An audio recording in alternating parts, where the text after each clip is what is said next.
Hi, I'm Amanda Morrall, Personal Finance Editor with Interest.co.nz, and this is another one of our double shot interviews. I'm joined today by Carl Hansen. He's the Chief Executive of the Electricity Authority. Welcome, Carl. Thank you very much. So Carl's here to talk to us about the What's My Number campaign that is entering its second year now, and this is the campaign that encourages New Zealanders to take a look at their power bill, maybe phone up the competitor and see if they can get a better price. And you've had phenomenal success last year with the campaign.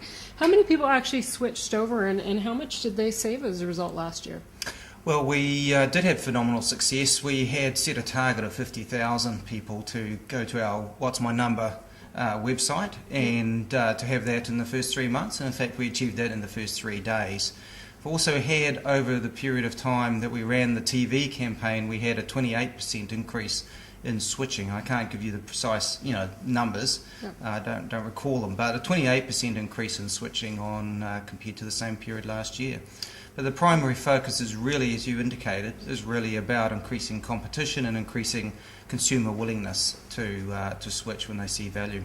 So the average savings last year was something in the order of $150, and you're expecting that it'll be a little bit higher this year. That's right. How much extra savings can people expect, and where's that savings coming from? Well, that's right. There's actually a wide spread of savings. So the average that we calculated for 2010 was $150, and we used that in last year's campaign. Now, what we've calculated is that that's gone up. So the average has gone up to $165, and that's because we're actually seeing retailers with lower pricing plans entering areas that they hadn't entered before. So you've got Genesis Energy, for example, moving into the South Island, and you've got other players moving around, and they're entering with lower price plans. So because they want to acquire customers. So we're seeing a widening of the spread at this stage of the campaign. That's excellent. Now, in terms of the market distribution of those players in there, to what extent are the new players squeezing in and muscling in on their territory, and can we expect more of that in the years to come? Well, that's right. We have actually seen smaller, newer players, and some of them are just brands, retail brands of the incumbents, but there are some new ones coming along, and they are increasing market share, and the statistics that we've seen have shown that the small, newer players are the ones that are actually benefiting the most from this campaign. So I am picking that we will see this continue, and my understanding is that there may be some new parties that will want to join the market in the retail space over the next year or two. Now, of those people who actually phone up or actually go onto your website, because that's how it works, and they punch in the numbers, how many of them actually take it to the next step and switch power companies?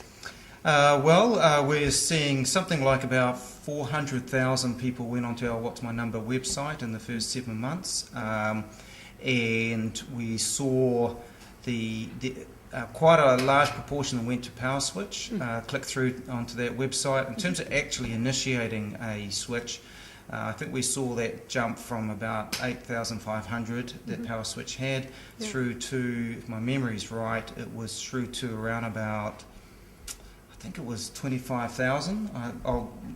But it was a 400% increase, I do recall. So people actually do have a bit more bargaining power than they reckon. Now, can you take that information and go back to your current provider and tell them to pony up? And how responsive are they to those requests? Yes, you can certainly do that. The retailer that you're with at the moment will get a notification that you are looking to switch.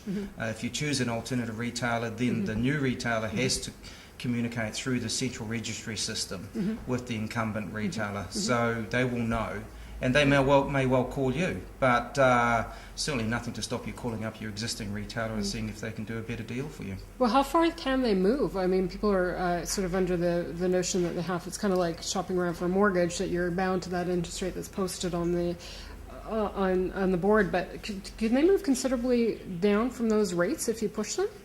Look, I am reluctant to get into any specific numbers because it does depend on the circumstances for each individual retailer, and we do know that we are making it easier for retailers to spread out nationwide. So some of them are going through a phase where they're wanting to attract more customers at this stage, so they are wanting to be quite aggressive in their pricing plans. So we just expect that to evolve and change over time, and really what this campaign is about is encouraging consumers to shop around, that not to treat it as just a fait accompli and that you're on whatever tariff plan you're on and you can't do anything about it. It's actually quite the reverse, that actually you can go onto our What's My Number website. You can, within 2.5 minutes, work out whether you've got a reasonable amount of savings and you want to take it further. And it's a very simple and easy to use tools. People have been saying to us that it's very easy to use and takes very little time. What kind of difference has this made to the electricity landscape of New Zealand? There's some critics out there who suggest there's still really a lack of true competition in the market. What's your view on that?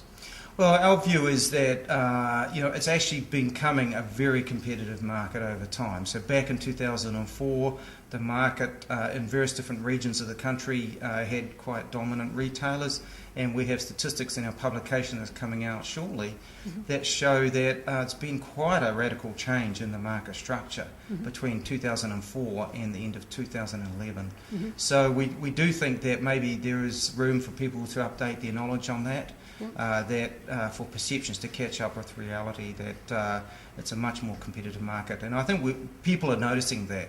People are noticing that retailers are actually approaching them and seeking to offer new deals for them. And through our What's My Number campaign, people can activate that themselves. And we have another fairly significant event in the horizon. That's the sale of our SOEs.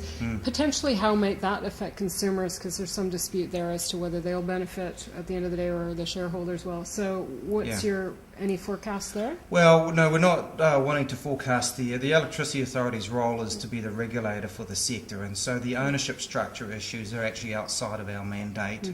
But what I will say is that we have a regulatory framework in place that since we started in November 2010, and that framework is really based on promoting competition and reliable supply and efficient operation of the industry, and we don't see that changing.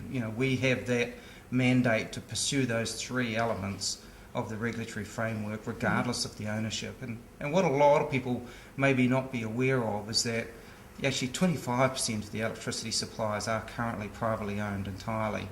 And so our framework has been set so that it's consistent and relevant regardless of who the ownership is. Okay, excellent. Now, what would your advice be, if any, to consumers about locking in? We've had some retailers come out there, trying to promote a 3-year lock-in rate, and sometimes that that requires a long view of what's going to go on the market. Any opinion there on what people should do? Well, it's really, no, I think it would be inappropriate for a regulator to give specific advice, but it is very much like the banking sector in that sense, where you get offered fixed rate mortgages and you can take a floating mortgage, and that's what's developing now, that with a much more competitive market, there are more tariff options coming in front of consumers, and so a fixed rate may benefit some consumers. They find it very helpful. But it really is up to people to use the tools that are available to make the best choice for them.